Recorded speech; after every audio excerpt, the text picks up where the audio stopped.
የሕይወትን መገኛ በማኅፀኗ የተሸከመችው እመቤታችን ቅድስት ድንግል ማርያም መቃብር ሊይዛት አልቻለም። እመቤታችን ቅድስት ድንግል ማርያም ከቅዱስ ኢያቄምና ከቅድስት ሐና በ5485 ዓመተ ዓለም ተወለደች። ቅድስት ድንግል ማርያም በጠቅላላ በዚህ ምድር ላይ የኖረችው ለ64 ዓመት ያህል ነው። 3 ዓመት በወላጆቿ ቤት፣ ለ12 ዓመት በቤተ መቅደስ፣ ለ33 ዓመት ክርስቶስን ከወለደ ጀምሮ እስከ መስቀልና እስከ ዕርገት ድረስ እስከ 48 ዓመቷ ድረስ ነው። ለ16 ዓመት ጌታችን ካረገ በኋላ ከሐዋርያው ከቅዱስ ዮሐንስ ጋር ቆይታለች።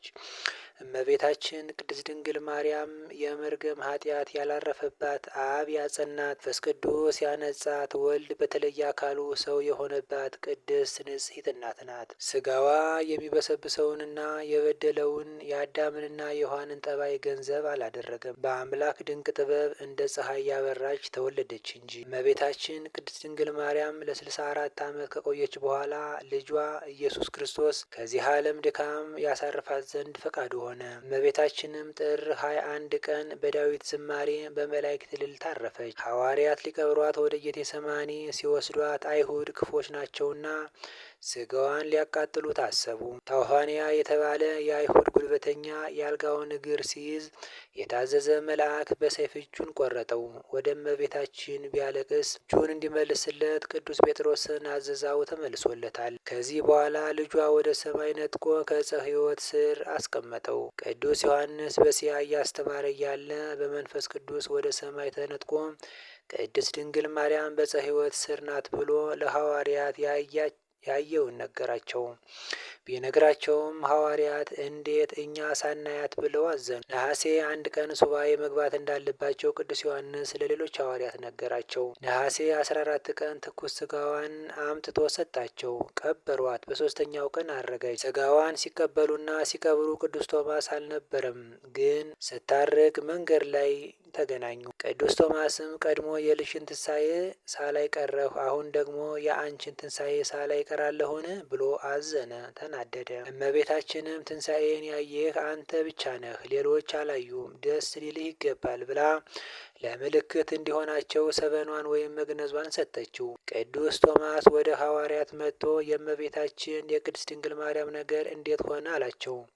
ሐዋርያትም ሥጋዋን ተቀብለን ቀበርናት አሉት። ቅዱስ ቶማስ ሞት በጥር በነሐሴ መቃብር እንዴት ይሆናል አላቸው። ቅዱስ ጴጥሮስም አንተ መጠራጠር ልማድህ ነውና እንሂድ መቃብሩን ላሳይህ ብሎ መቃብሩን ሲከፍተው እመቤታችን የለችም። ቅዱስ ቶማስም አታምኑኝም ብዬ ነው እንጂ እመቤታችን አርጋለች ብሎ ለምልክት የሰጠችውን መግነዟን አሳያቸው።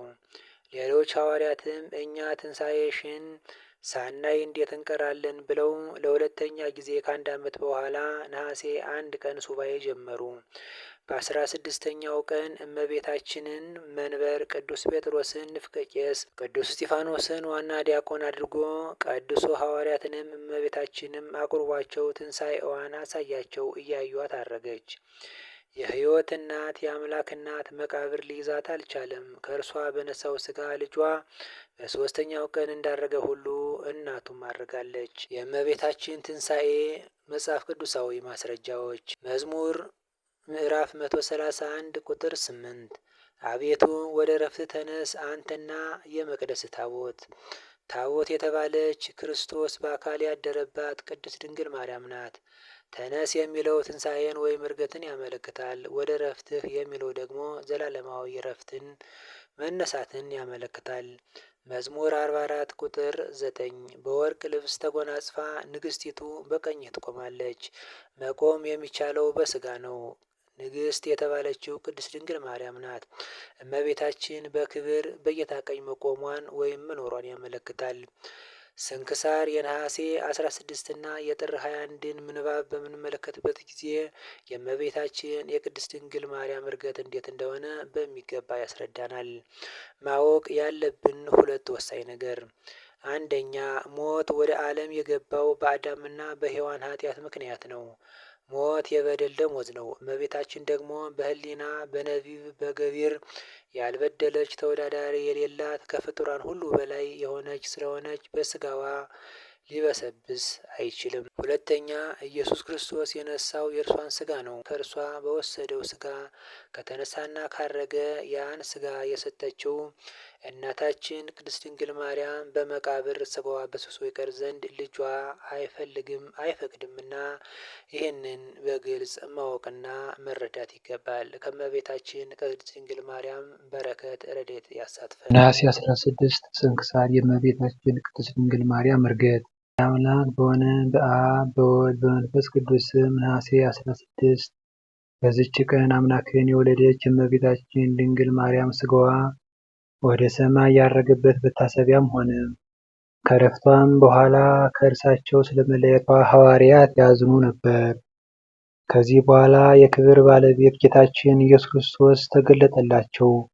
እርሷንም በሥጋ ያዩ ዘንድ እንዳላቸውም ተስፋ ሰጣቸው።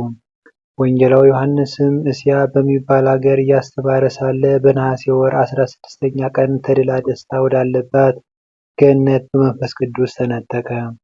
የክብር ባለቤት ጌታ ኢየሱስ ክርስቶስን የእመቤታችን ማርያም ሥጋዋ ካለበት ከዕፀ ሕይወት ስር ተቀምጦ አየው።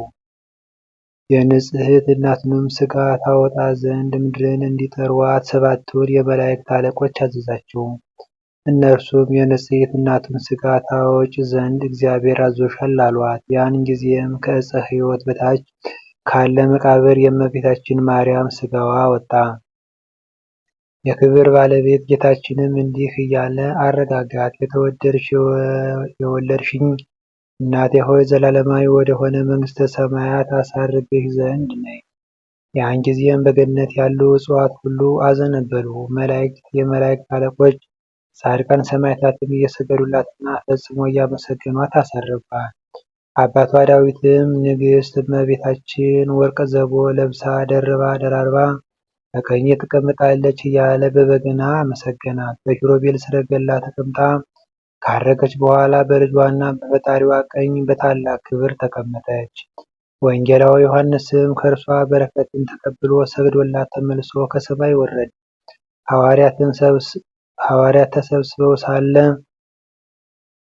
ሐዋርያትን ተሰብስበው ስለ እመቤታችን ቅድስት ድንግል ማርያም ሥጋ ፈጽሞ ሲያዝኑና ሲተክዙ አገኛቸው። እርሱም እንዳየ እንደሰማ ሥጋዋንም በታላቅ ክብር በምስጋና እንዳሳረጓት ነገራቸው። ሐዋርያትም በሰሙት ጊዜ ዮሐንስ እንዳየና እንደሰማ ባለማየታቸውና ባለመስማታቸው እጅግ አዘኑ። ከዚህ በኋላ እያዘኑ ሳሉ እነሆ የክብር ባለቤት ጌታችን ኢየሱስ ክርስቶስ ተገለጠላቸውና የፍቅር አንድነት ልጆች ሰላም ይሁንላችሁ፣ ስለ እናቴ ማርያም ሥጋ ለምን ታዝናላችሁ? አላቸው። እነሆ እኔ እርሷን በሥጋ ላሳያችሁ፣ ልባችሁም ደስ ሊለው ይገባል አላቸው። ይህንም ብሎ ከእርሳቱ ዘንድ ወደ ሰማይ አረገ። ሐዋርያትም ዓመት ሙሉ ቆዩ። የነሐሴም ወር በባተ ቀን ለሐዋርያት ዮሐንስ እንዲህ አላቸው። አምላክን የወለደች የእመቤታችንን ሥጋዋን ለማየት የተዘጋጀን አድርጎ ያሳየን ዘንድ ነው። ይህን 2 ሱባዔ በመጾም የክብር ባለቤት ጌታችንን ኢየሱስ ክርስቶስን እንለምነው። በልጇ በወዳጇ ቀኝ ተቀምጣ አይተን በእርሷ ደስ እንዲለን። በዚያን ጊዜም ዮሐንስ እንዳላቸው በጾም በጸሎት ሱባዔ ያዙ። የነሐሴ ወር እንደ ዛሬ 16ኛ ቀን በሆነ ጊዜ የክብር ባለቤት ጌታችን ኢየሱስ ክርስቶስ ሁሉንም ሐዋርያት ወደ ሰማይ አወጣቸው። በታላቅ ክብር በተወደደ ልጇ ቀኝ ተቀምጣ ከሥጋዋ ተዋህዳ ተነስታ እመቤታችን ማርያምን አዩአት። እጆቿንም ዘርግታ የከበሩ ሐዋርያትን እያንዳንዳቸውን ባረከቻቸው።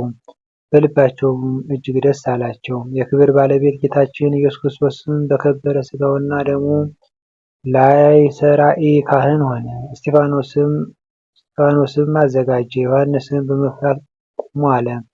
ሁሉም ሐዋርያት በመሠዊያው ዙሪያ ቆሙ። በዚያን ጊዜ ከቶ እንደ እነርሱ ሆኖ የማያውቅ ታላቅ ደስታ ሆነ። ጌታችንም የቅዳሴውን ሥርዓት በፈጸመ ጊዜ ሥጋውና ደሙን አቀበላቸው። ከዚያም በኪሩቤልና በሱራፌል ሰረገላ ተቀምጣ በምታደርግበት ጊዜ የክብር ባለቤት ጌታችን ኢየሱስ ክርስቶስ እናቱ እመቤታችን ማርያምን እንዲህ ብሎ ተናገራት። በዚች ቀን የሆነ የዕርገትሽን መታሰቢያ በዓለም ውስጥ እንዲሰብኩ ልጆችሽ ሐዋርያትን እዘዣቸው። መታሰቢያሽን የሚያደርገውን ሁሉ ተጠብቆም በዚያች ቀን ቅዱስ ቁርባንን የሚቀበለውን ኃጢአቱን እደመስስለታለሁ። የእሳትን ስቃይ ከቶ አያያትም። መታሰቢያሽን ለሚያደርግ ሁሉ በዚች ቀን ለድሆች በስምሽ ለሚመጸውት ቸርነቴ ትገናኘዋለች። ይህም ሥጋሽ ወደ ሰማይ ያረገበት ነው። እመቤታችን ቅድስት ድንግል ማርያምም ክብር ይግባውና ጌታችንን እንዲህ አለችው፣ ልጄ ሆይ እነሆ በዓይኖቻቸው አዩ፣ በጆሮቻቸውም ሰሙ፣ በእጆቻቸውም ያዙ፣ ሌሎችም ታላላቅ ድንቆች ሥራዎችን አዩ። እመቤታችንም ይህን ስትናገር ጌታችን ሰላምታ ሰጥቷቸው በታላቅ ደስታ ወደ ደብረ ዘይት ተመለሱ። የተወደዳችሁ ወንድሞች ሆይ በፍጹም ደስታ መታሰቢያዋን እናደርግልን ይገባል። እርሷ ስለ እኛ ወደ ተወደደ ልጇ ሁልጊዜ ትማልዳለችና። ለእግዚአብሔር ክብር ምስጋና ይሁን። እኛንም በእመቤታችን በቅድስት ድንግል ማርያም አማላጅነት ይማረን።